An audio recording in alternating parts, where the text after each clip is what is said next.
Hello. Welcome to the Pirate History Podcast. My name is Matt. Thank you for listening. Last time we discussed what Stephen Johnson dubs the Ghost Trial. 6 crewmen from the Fancy, and Henry Every himself, but in absentia, were all found not guilty on the charge of piracy on the high seas. Specifically, they were found not guilty of piracy against the Mughal ship Ganj-i-Sawai.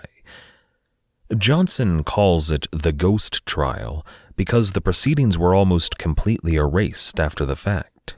All official court records were destroyed, and England did her level best to pretend that the trial had never happened. But to their credit, England did honor the verdict. Officially, Henry Every and those 6 pirates who were actually in custody were exonerated. So, is that it?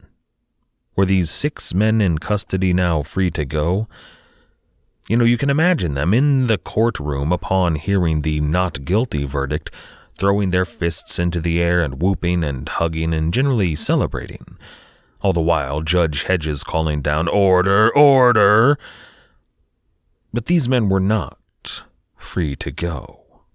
Rumors of a not guilty verdict due to the response of the accused began to spread into the crowd outside. As rumors in crowds tend to do, it got a little bit rambunctious, so the pirates were bundled through the door back into Newgate Prison, where they would remain in custody. After the trial had concluded with that not guilty verdict, the prosecution huddled together. They even went into the judge's chambers.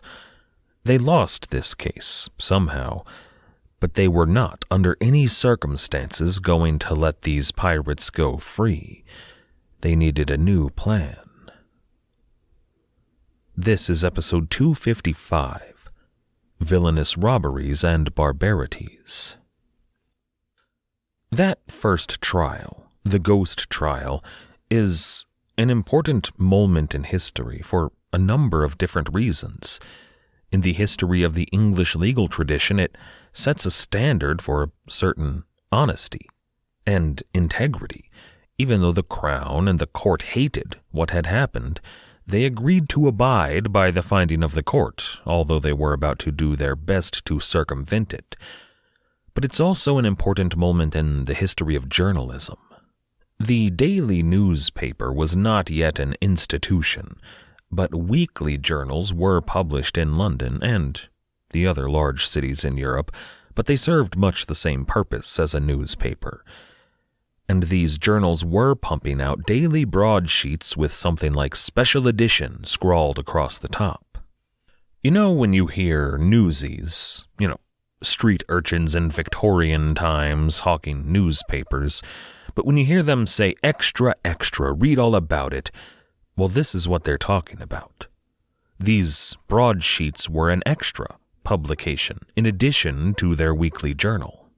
When the newsies would scream, "Extra, extra, read all about it," it's because they had a hot piece of news right off the presses that you wanted to get your hands on.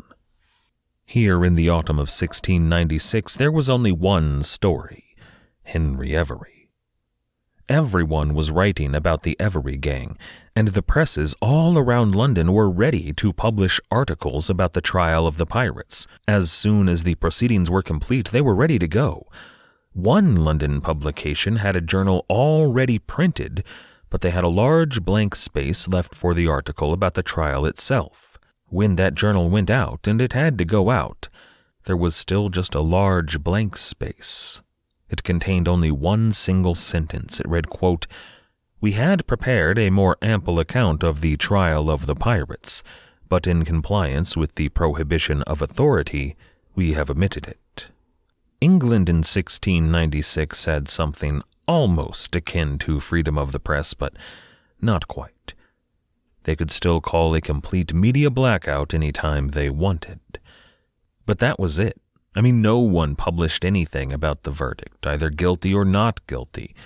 The Crown was trying as hard as possible to keep that verdict quiet. But we, of course, know that they were found not guilty, and the question is, why? were the pirates found not guilty. I mean, they obviously did it, right? No one in the courtroom was even denying that fact. None of the pirates were on the stand saying something like, you've got the wrong guy, I'm a patsy. They were past that point. But they did argue quite a bit about what they personally did on the raid. They all claimed, for instance, that they had not taken part in the rape. And, we can never know what actually happened on the Ganj-i-Sawai, but that's at least kind of plausible. But then, of course, the pirates also could have just been lying. They all also said that they didn't take part in the fighting, and that, to the courtroom, probably sounded plausible as well. These pirates were, a couple of them were still very young. One of them was pretty old, and the rest of them were scrawny and sickly. I mean, none of them looked like hardened killers. But I don't think any of that is why the jury found these pirates not guilty. They had still taken part in piracy, everything else aside. I think, first of all, the reason that they were found not guilty was Henry Every. Not the real Henry Every, but the fictitious version that the hawkers and balladeers had been peddling for over a year now. The dashing, noble Robin Hood version of Henry Every. He'd become something of a folk hero to the English, and I think the verdict reflects that. Most of all, the big reason, though, that these men were found not guilty, in my opinion, but it's shared by most, is old-fashioned racism. Henry Every wrote that letter that had been widely published announcing his intentions to turn pirate, but also never to turn against the English, a letter he signed as yet an Englishman's friend. Now, of course, he broke that promise almost immediately, but at this point nobody seems to have known that. All Henry Every and these 6 men did was rape and rob and kill some foreign Moors. They weren't English, they weren't white, they weren't even Christian, so the jury just didn't care. Or maybe there was just an anti-authoritarian bent to some of them. I mean, think about the arguments that the prosecutors were making. If you don't prosecute these pirates, our trade in India is finished. These jurors didn't have any interest in the trade in India. None of them were getting wealthy from it. Most of them probably saw nothing at all that benefited them in the trade in India. They didn't care about that either, so it's not a very persuasive argument among certain crowds.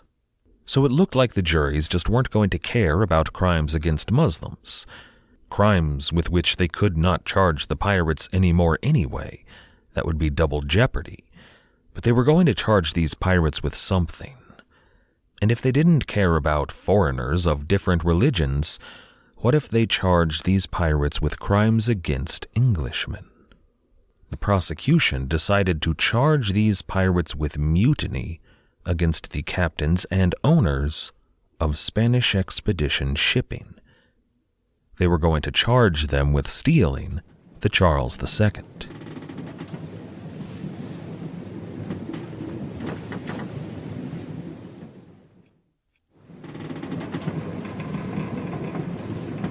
The court reconvened on 19th October 1696. This time, the tension in the streets was close to boiling over. You know how, these days, every stupid little thing has somehow become political? From the smallest decisions we make, the kind of shoes we're wearing, people can extrapolate that you're either a pinko commie or a brown shirt thug. Well, imagine if there was a group of pirates that had somehow been turned into folk heroes on the one hand, real working-class heroes, and on the other, violent opponents of order and prosperity. People in the streets were coming to blows over this, what was essentially a non-issue for their real lives. The term trial of the century had not yet been coined, at least not that I can find. And regardless, the 1600s had already seen the trial of a king, which ended in that king losing his head. But this trial surely would have been England's second trial of the century. It opened with a statement by High Judge Sir Charles Hedges, and he begins with a definition of the crimes with which these men were to be charged. He said, quote, "Piracy is only a sea term for robbery, piracy being robbery committed within the jurisdiction of the Admiralty. If any man can be assaulted within that jurisdiction, and his ship or goods violently taken away without legal authority, this is robbery and piracy." End quote. The judge was blurring the lines a bit between piracy and robbery, broadening the definition really to encompass everything that these pirates were about to be accused of. He was also reminding the jury that just because these pirates robbed on the sea, that doesn't make them any different from the highwaymen, which you all have had to deal with, and nobody liked the highwaymen. This was a careful speech, crafted to match the charges that the pirates were about to face. The judge then turned to the prosecution, and he said, quote, "If you have returned any of the former jury, then you have not done well, for that verdict was a dishonor to the nation." End quote. Now, Hedges, of course, knew that none of the former jurors had been returned. This was entirely for the new jury's benefit. He was lambasting the former jury and a bit the prosecution for choosing them, but he was letting this new batch of jurors know that they were expected to do better. He told the jurors, quote, "I wish that all others who were concerned in the dispatch of that day's business, the previous trial, had the like presence as yourselves to do the same. The public justice of the nation would not then have had any manner of reproach, neither would you have had this further trouble. But finding that it hath happened, it is become absolutely necessary for a further and strict inquiry should be made after these crimes, which threaten and tend to the destruction of our navigation and our trade." End quote. There at the beginning, he's saying this is all a giant waste of time. We shouldn't be here in the first place. Had the former jury done their job, none of you would have been bothered to be here today. But since we are here, you all better get it right. And if I'm being honest here, I mean, he's not wrong. The pirates did it. They were definitely guilty of all the crimes of which they were accused. They should have absolutely been found guilty. This second trial really never needed to happen, but all of this feels a bit heavy-handed, doesn't it?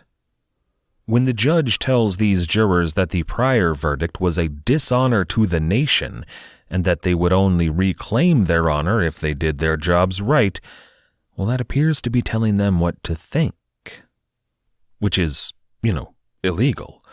So the judge backtracked a bit there at the end. He said, quote, "I hope that what has been said on this unexpected occasion will not be looked upon as intended to influence the jury. I am sure it is far from being so designed. Religion, conscience, honor, common honesty, humanity, and all laws forbid such methods." End quote. That's punching somebody in the face and saying, I hope that didn't hurt. With that final statement, though, the charges were finally read aloud.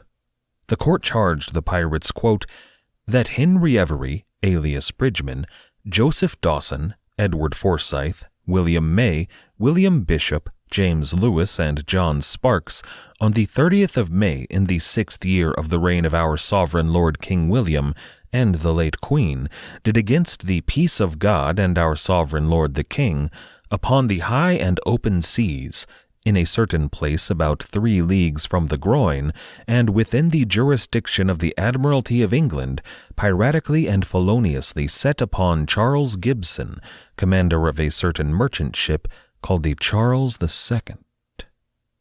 End quote. The charges go on for some time. They begin to list everything that was aboard the Charles II, all the way from the 40 pieces of ordnance and the cargo down to, and this is serious, Captain Gibson's stockings. Oh, and, I haven't mentioned it, but Queen Mary died back in 1694. She was perfectly healthy, but caught a case of smallpox and passed away rather suddenly. Once the charges were read, the pirates were called to enter a plea. Now, none of them had been made aware of the charges that were to be levied against them before the fact. That's maybe the biggest injustice in this trial of injustices. The scales are definitely weighted against them, but this one, that's huge. The pirates didn't learn about the charges until today in court. Neither did their lawyers. They didn't even know why they were still in prison. They'd been found not guilty, right? Shouldn't they get to go home? But no, and now, today, they were finding out. It was a blind side, and they weren't able to prepare a defense at all.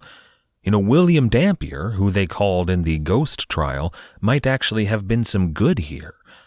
But they didn't know what they were up against or when they were going to be going to trial, so he wasn't called. The first man called to enter a plea was Joseph Dawson, and he pleaded ignorance. He didn't understand what was going on, but Judge Hedges told him, "You can't plead ignorance, you have to plead guilty or innocent." So he pled not guilty. When it came to William Bishop, Bishop said, quote, "I desire to hear the whole indictment read again." A member of the prosecution, who's leading the prosecution this time, named Holt, he said, "You have heard it, just now." And Bishop responded, "The former indictment." Holt responded, "No, there is no occasion for that. This is an indictment for a case distinct from that." Another prosecutor told him, "This is a new indictment, not the old one. Art thou guilty of this piracy and robbery or not guilty?" Bishop finally said, "Not guilty." See, this was just a sudden, shocking revelation. They had no idea what was going on. Eventually, everybody pleaded not guilty, except for Henry Every, of course. He wasn't there. The prosecution started lobbing rapid-fire questions at them, and if they weren't able to answer, immediately berated them for not having a defense. It's infuriating. Now, we don't need to recount the questioning here today. Our account of the mutiny on board the Charles II, which we discussed in depth, all comes from this trial. But the prosecution did an excellent job here. Last time they'd only had 2 pirates as their witnesses, John Dan and Philip Middleton, and both of them piped up for this trial as well. But here in this trial about the Charles II, they also had all of those officers who had been aboard when the mutiny occurred. The first man they brought in, Joseph Gravitt, had been the quartermaster on board the James, and he recalled that odd moment when a boat pulled up alongside the James and hailed, "Is the drunken boatswain aboard?" Then he went into all the horrors that followed, guns drawn, sabers to his throat, and the crew taking over the Charles II. One by one, all of the other relevant officers were brought in for questioning, and they pieced together a tale of rage and barbarity, that's a quote, that was committed against not the Turk, but against God-fearing Englishmen. It looked bad, and it was bad. The pirates' best defense here, they tried again and again to claim that they had no knowledge of the mutiny before it happened, but that they had been forced to stay on board by real pirates. But that didn't carry much water. I'll share the account of William May here, the older gentleman. He told the court that he was ignorant of the mutiny and that, quote, "I believe very few knew of it. I believe not above 9 or 10. And he went on, quote, "I was never any higher than the upper deck. I was coming up the hatchway and Captain Every was commanding the ship." Did you catch that? His mistake? The truly damning bit in that testimony? He called Henry Every Captain Every. When the transcript of this trial was eventually published, it claimed to be an account of their villainous robberies and barbarities. And here was a sickly old man giving the chief barbarian an honorific that he did not deserve. The prosecutor, Holt, jumped on him. He said, quote, "Every was no officer. He had nothing to command."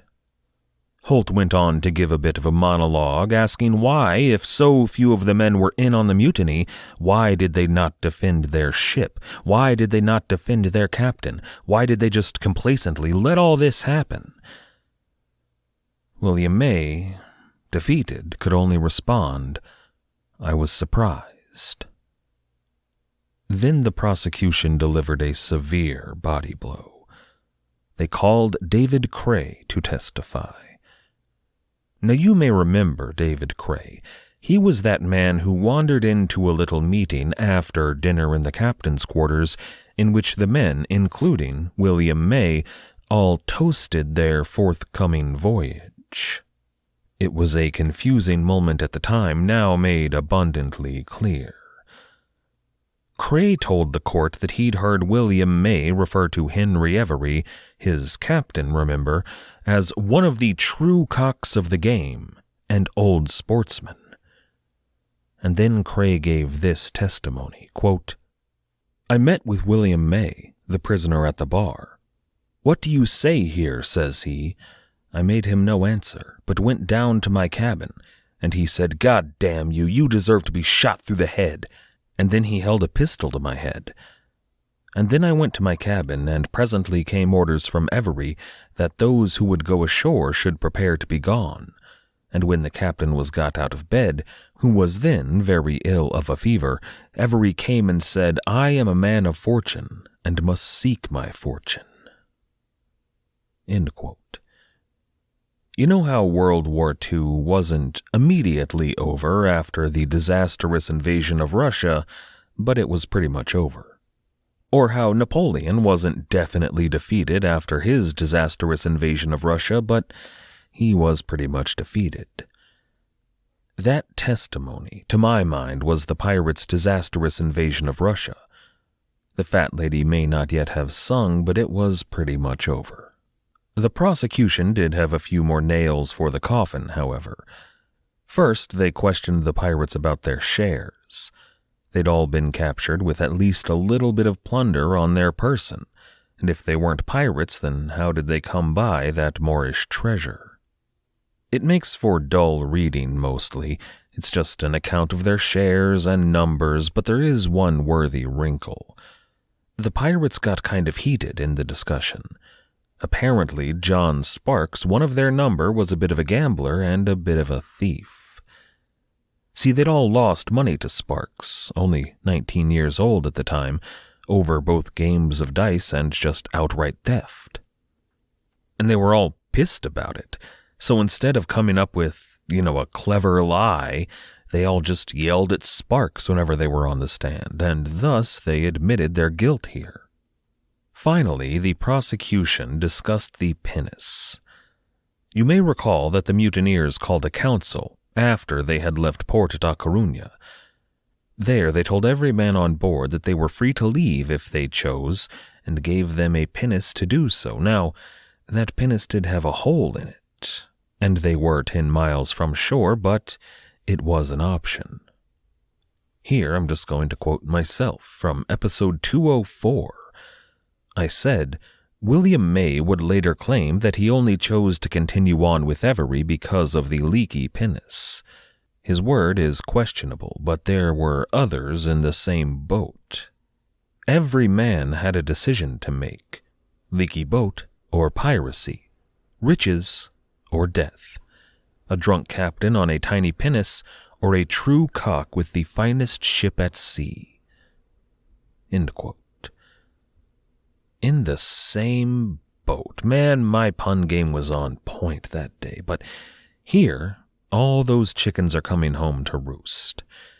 There were 17 empty seats left on that pinnace when it set sail, and these men who sailed with Henry Every chose not to fill them. This was their Waterloo. William May would argue that he attempted escape several times, but he was foiled every time by Henry Every. He said, "When Captain Every came in, I could not go nor stir." The prosecution replied, "Do not call him captain. He was a pirate." There were a few more arguments to be made, but it was clear that the decision had already been reached. the jury was finally called upon to make their verdict. For each of the pirates, for every count against them, they were judged guilty. Justice Holt, the head of the prosecution here, said, quote, "Gentlemen, you have done extremely well, and you have done very much to regain the honor of the nation." Next time, Execution Dock.